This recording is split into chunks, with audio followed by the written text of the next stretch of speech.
विक्रमादित्य सिंह ने कहा कि ओलंपियाड किस तरह से योजना हो, इसमें फंडिंग कैसे हो और इसके लिए आज हिमाचल प्रदेश के खेल संघों के साथ बैठक की गई, जिसमें कई सुझाव संघों की तरफ से दिए गए। कॉर्पोरेट फंडिंग CSR के माध्यम से आए, एक गेम कोई बड़ा कॉर्पोरेट हाउस अडॉप्ट करे, इस तरह के सुझावों को लेकर सरकार आगे बढ़ेगी। खेलों को बढ़ावा देने के लिए खेल प्रोजेक्ट अपनों के नाम योजना शुरू की जाएगी, जिसमें किसी क्षेत्र में कोई व्यक्ति अपने नाम से कोई ग्राउंड या खेल को फंडिंग कर सहयोग कर सकता है। वहीं उन्होंने बताया कि प्रदेश में स्पोर्ट्स मिनिस्टर रिलीफ फंड बनाया जाएगा, ताकि खिलाड़ियों की जरूरत के समय तुरंत मदद की जा सके। रिजर्वेशन कोटे को 3% से आगे बढ़ाया जाएगा। एनुअल स्पोर्ट कैलेंडर तैयार किया जाएगा। आगामी समय में प्रदेश में नए स्पोर्ट्स पॉलिसी लाई जाएगी। विक्रमादित्य ने प्रदेश में एडवेंचर स्पोर्ट्स के लिए रेगुलर पॉलिसी लाने की बात कही कि हम एक ग्रामीण ओलंपियाड हिमाचल प्रदेश के अंदर ऑर्गेनाइज करवाना चाहते हैं, रूरल गेम्स को प्रदेश के अंदर बढ़ावा देना चाहते हैं। तो आज हमने उसके ऊपर सकारात्मक चर्चा, सबसे पहले जो नंबर 1 एजेंडा था कि हमने रूरल ओलंपियाड हिमाचल प्रदेश के अंदर ऑर्गेनाइज करवाना है। और जैसा मैंने आपको पहले भी कहा, इसमें हमने अभी तक जो एस्टिमेट लगाया है कि करीबन इसमें 40,000 यूथ प्रदेश के अंदर इसमें पार्टिसिपेट करेगा, करीबन 20,000 मेन एंड 20,000 वुमेन। इसका अभी हम एक पूरा खाका बना रहे हैं, जिस पर भी मोटी चर्चा हमने सभी अपने एसोसिएशन के लोगों से करी है। कौन कौन सी गेम्स को उसमें हमने रखना है, उसके बारे में अभी एक और राउंड ऑफ टॉक्स आने वाले समय में होगा और फिर उसके बारे में हम एक डिटेल्ड आपको जानकारी आने वाले समय में देंगे। मगर इसको हमने टेंटेटिवली जो है वो सितंबर और अक्टूबर के महीने में हिमाचल प्रदेश के अंदर करवाना है। स्टेक होल्डर्स है, एसोसिएशंस है, उनकी व्यू पॉइंट्स भी इसमें हमने जो है वो जाने हैं। नंबर 1, इंफ्रास्ट्रक्चर को कैसे इम्प्रूव किया जाए, कहाँ से उसके लिए फंडिंग होगी, क्योंकि ये कोई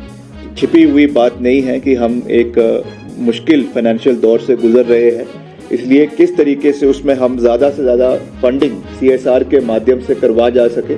कि हम भी जो हमारा कॉर्पोरेट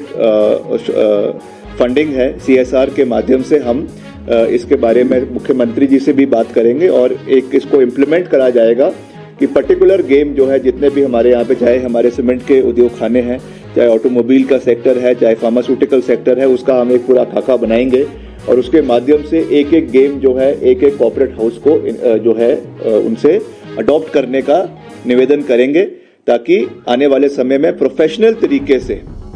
हम गेम्स को जो है वो ऑर्गेनाइज प्रदेश के अंदर करवा सके। स्कीम प्रदेश के अंदर हम शुरू करने का प्रयास कर रहे हैं, एक खेल प्रोजेक्ट अपनों के नाम, जिसमें इंफ्रास्ट्रक्चर को खास करके डेवलप करने के लिए प्रदेश के अलग अलग कोनों में, खास करके ग्रामीण क्षेत्रों में जहाँ पे आपके इंफ्रास्ट्रक्चर की कमी है, ग्राउंड्स की कमी है, वहाँ पर जो वहाँ के कोई रिनाउंड पर्सन्स है, कोई एक्स सर्विसमैन है या कोई ऐसे फैमिली है जो अपने नाम पे या अपने किसी पूर्वज के नाम पे जिन्होंने कोई शहादत दी है, या कोई इलाके के कोई रिनाउंड पर्सनैलिटी है, उनके नाम पे अगर किसी ग्राउंड को अडॉप्ट करना चाहते हैं तो उनके साथ we will enter into understanding, और उसका जो cost of developing that arena जो है वो लेंगे और उनके नाम पे उसको हम अलग अलग इलाकों पे रखना चाहेंगे। क्योंकि कई लोगों ने हमको कहा है कि हम मदद करना चाहते हैं, मगर उनको भी कहना कि उसके लिए एक रिकॉग्नाइजेशन चाहिए होती है। इसके लिए हमने एक खेल प्रोजेक्ट अपनों के नाम प्रदेश के अंदर हम शुरू करने का प्रयास कर रहे हैं। एक अलग से जो है स्पोर्ट्स मंत्रालय में स्पोर्ट्स रिलीफ फंड होना चाहिए। आपने देखा अभी कई मीडिया वालों ने हमसे ये मुद्दा भी उठाया कि कई हमारे ऐसे स्पोर्ट्स पर्सन्स हैं जो कम्पीट करना चाहते हैं, कोई माउंटेनियर्स है, कोई स्कीइंग के है, कोई पैराग्लाइडिंग के है, कोई और है, जो इंडिविजुअल तरीके से जो है वो फाइनेंशियल बेनिफिट नहीं कहूँगा मगर असिस्टेंस जो है वो चाहते हैं, मगर उसमें कहीं ना कहीं हमारा भी गवर्नमेंट का हाथ उसमें बंधा हुआ होता है और हम कोशिश करते हैं कि हम उनका सहयोग करने का प्रयास करते हैं। बट हमारा जो एक लिमिटेड कॉन्स्ट्रेंट्स है, उसके लिए हमने एक स्पोर्ट्स मिनिस्टर्स रिलीफ फंड प्रदेश के अंदर हम अपने डिपार्टमेंट द्वारा बनाएंगे। इसमें हम इसको ओपन रखेंगे, अगर किसी को मदद करनी हो किसी स्पोर्ट्स पर्सन को तो वहां से इनको किया जाए और समय रहते हुए उनको उसका लाभ जो है हमारे स्पोर्ट्स पर्सन को मिल सके। एक और में के चर्चाओं में से कि कई जो हमारे अवार्ड्स दिए जाते हैं, फॉर एग्जाम्पल जैसे परशुराम अवार्ड है, इसमें भी एक इसकी जो सिलेक्शन प्रोसेस है वो बिल्कुल ट्रांसपेरेंट तरीके से होनी चाहिए। इसका एक ट्रांसपेरेंट प्रोसेस होना बहुत आवश्यक है। कि किस तरीके से हम अपने प्लेयर्स को जो है वो कैटेगराइज करके उनको हम अवार्ड्स दे रहे हैं और समय पे वो अवार्ड्स दिए जाए और उसमें कोई फाइनेंशियल रिवॉर्ड भी मिलता है साथ में, that should also be given in a stipulated time frame, ताकि उसका फायदा उन युवा खिलाड़ियों को जो है वो आने वाले समय में मिल सके। एक ये है। बाकी जो रिजर्वेशन कोटा है इसके बारे में मैंने पहले भी बात करी है। अभी 3% है, उसको हम आने वाले समय में बढ़ाना चाहते हैं, मगर उसके लिए एक जो बात निकल कर आई है कि हमारे जो अलग अलग स्पोर्ट्स है इसको हमें कैटेगराइज करने की आवश्यकता है। मैंने कई बारी ये मीडिया इंटरेक्शन में ये बात करी है कि लास्ट जो काउंसिल की बैठक हुई थी वो काफ़ी साल पहले हुई और उसके बाद अभी तक हम इनको अलग अलग स्पोर्ट्स को कैटेगराइज नहीं कर पाए A, B और C में, क्योंकि हो सकता है कि कुछ हमारी जो C कैटेगरी की गेम्स आज से 10 साल पहले थी या 15 साल पहले थी, आज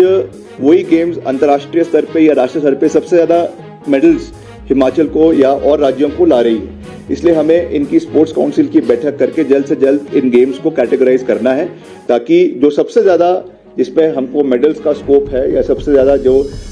लाइमलाइट में गेम्स रहती है, they have to be brought in section category A।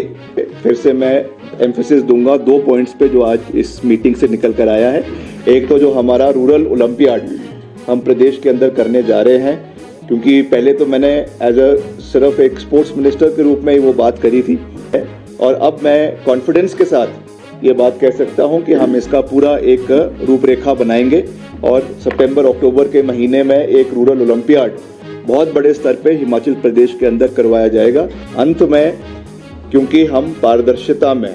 Transparency में पूर्ण विश्वास रखते हैं, इसलिए हम स्पोर्ट्स पॉलिसी आने वाले समय में फिर से प्रदेश के अंदर सकारात्मक तरीके से लाने का पूरा प्रयास करेंगे, क्योंकि हम चाहते हैं कि जो भी एसोसिएशन हो, किसी भी एसोसिएशन का राजनीतिकरण नहीं होना चाहिए। तो स्पोर्ट्स एसोसिएशंस का दुरुपयोग हुआ है और इस चीज को हमें प्रदेश के अंदर रोकने की आवश्यकता है। हमारा वाटर गेम्स है, पर्टिकुलरली रिवर राफ्टिंग है और पैराग्लाइडिंग है, एडवेंचर स्पोर्ट्स है। इसके लिए कोई भी रेगुलेटरी बॉडी आज हिमाचल के अंदर नहीं है। आप रूल्स एंड रेगुलेशंस इसकी होनी बहुत आवश्यक है, क्योंकि